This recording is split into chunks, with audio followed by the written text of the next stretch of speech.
But I have a question for you guys. Which camera are you using right now, and what is your opinion on it? Let me know in the comments. Number 5. Canon PowerShot G7X Mark III, best for videos. Starting off, we have a point-and-shoot compact model coming in from Canon, the PowerShot G7X Mark III. This camera has been one of the most prominent cameras with vloggers and videographers, and it can take some great photographs without much of a hassle. The PowerShot G7X Mark III faces some strong competition from the likes of Sony and Panasonic, but with a longer than usual lens, great handling, and a whole suite of niceties for videographers, it succeeds in offering enough to warrant its place in a populated section of the market. This camera is packed with a 20-megapixel 1-inch stacked CMOS sensor that has a lens of 24 to 100mm equivalent with an f1.8 to 2.8, which is pretty good at taking beautiful photographs.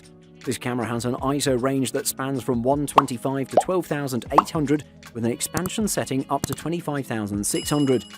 It has a nice autofocus performance that's rather responsive and is perfect for high-speed shooting, as this camera is capable of shooting 30 frames per second with fixed focus. The G7X Mark II was a compact and well-lit camera, one that presented a handful of key improvements over the previous G7 model, and the Canon PowerShot G7X Mark III improves things even further with stronger video specs, speed-related enhancements, and a handful of further tweaks. Number 4. Sony ZV-1, best for vlogging. Sony ZV-1 is an attempt to fill the gap between what you can achieve with your smartphone and what you can do with a more expensive mirrorless camera. The Sony ZV-1 is a 20-megapixel compact camera geared towards vlogging. It has a new and novel directional microphone next to the flash hot shoe, and there's a fully articulating touchscreen display. The ZV-1 shoots in 4K up to 30p and Full HD up to 120p, and features a 24 to 70mm equivalent f1.8 to 2.8 lens. Although the Sony ZV-1 is designed specifically with vloggers in mind, it's quite capable as a conventional compact stills camera too. If you're a hybrid shooter who's interested in capturing both video and stills, but doesn't want to carry around two cameras, the ZV-1 has a lot to offer. Although the ZV-1 is designed specifically with vloggers in mind, it's quite capable as a conventional compact stills camera too. The ability to easily swap between shooting videos and stills is one of the greatest assets of the ZV-1, made easier if you're using the memory recall functions in the camera. Number 3. Panasonic Lumix ZS200, best travel zoom camera. Lumix cameras and Leica DC lenses are favoured by camera enthusiasts because of their high performance and reliability. Along with its 15 times Leica DC Vario Elma lens, the Lumix ZS200 offers Panasonic's 5-axis hybrid OIS Plus or Optical Image Stabilizer Plus to provide a versatile angle of view while suppressing handshake in both photo and video recording. For the ultimate marriage between high portability while keeping high image quality, the ZS200 is currently the best around. Panasonic has kept the predecessor, the TZ100, in the lineup, giving you two options depending on your budget. For the extra cash, the ZS200 gives you greater flexibility with a 15 times optical zoom lens, a higher resolution electronic viewfinder, a slightly better screen which is touch sensitive but fixed in place, and an improved battery life. Scene modes and filter modes add creativity, while traditional aperture and shutter priority modes allow for background defocus or eliminating sports motion blur.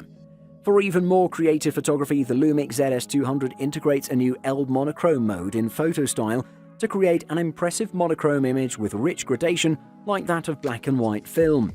Ergonomics have also been improved by the addition of a strip along the front of the camera to help you get a better grip on it. Although relatively expensive, the ZS200 is a fantastic all-rounder without too much compromise. Number 2. Sony RX100 VII, best high-end camera. If you're in the market for a compact point-and-shoot camera, you're in the right place, since the Sony RX100 VII is one of the most powerful compact cameras in the market without a doubt. It's pretty fast in action, delivers tons of creative freedom, amazing autofocus performance, great build quality, aesthetical design, and a wide range of features that you'll fall in love with. The biggest thing going on with this camera is the performance for its size, and let me tell you about it, the Sony RX100 VII is a tiny camera measuring 4 by 1.7 by 2.4 inches and weighs 9.76 ounces in total. However, with that compactness there are some disadvantages. There's no hand grip, for instance, but since it's lightweight and you can't change the lens for a heavier one, it is pretty comfortable to hold overall. The Sony RX100 VII is packed with a great and mighty 20.1 megapixel 1-inch Exmor RS CMOS sensor, which will deliver some beautiful photographs. Also, the ISO settings were pretty good in the middle of the sensitivity range, and it removes noise properly. It's capable of 4K video at 30 frames per second, and if you don't need 4K video, it can shoot super slow motion up to 960 frames per second. The definite best point and shoot in the market, courtesy of Sony.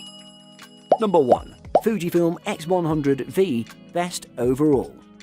With a beautifully retro design mixed with a host of advanced features, the X100 VII is the 5th generation of an extremely well-regarded premium compact. It was the original X100 which launched Fujifilm back into the realm of series photography after years of languishing as the creators of cheap and cheerful point-and-shoots. The X100 series has evolved from a handling perspective over the years, but its basic look and feel are unchanged. You can get it in your choice of all black or a two-tone black and silver look. The viewfinder sits in the corner, offering your choice of an optical or through-the-lens electronic view, and the lens is a fixed prime with a moderately wide angular view.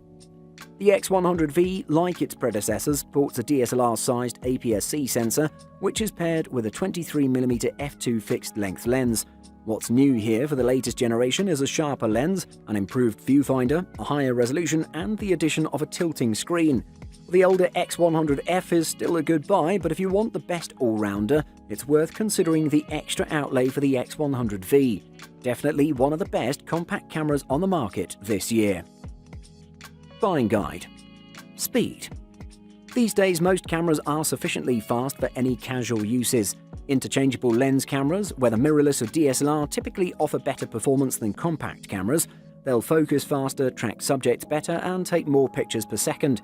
We recommend looking for a camera with at least 5 frames per second, but you may need more if you've got kids who play sports.